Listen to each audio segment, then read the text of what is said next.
that Sri Kodikunil Suresh, a member of this house, be chosen as the Speaker of the House, sir. Thank you.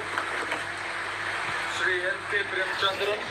ভারতের democracy, আর সত্যি কথা বলতে আমি এরকম গণতন্ত্রকে পছন্দ করি না। আমি আমার ব্যক্তিগত ওপিনিয়ন দিচ্ছি।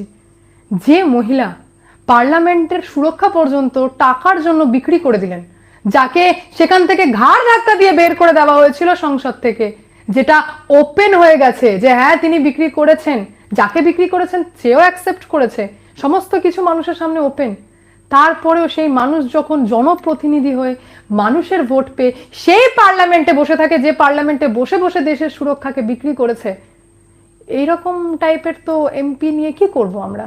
এটা তো পুরোপুরি দেশেরই এগেনস্টে গেল, দেশেরই ক্ষতি হলো। তার মানে এটাকে কি সমর্থন করা হলো যে পার্লামেন্টে এইভাবে বিক্রি করে, পাসওয়ার্ড বিক্রি করে আবারও পুনরায় এমপি হয়ে আসা যায়?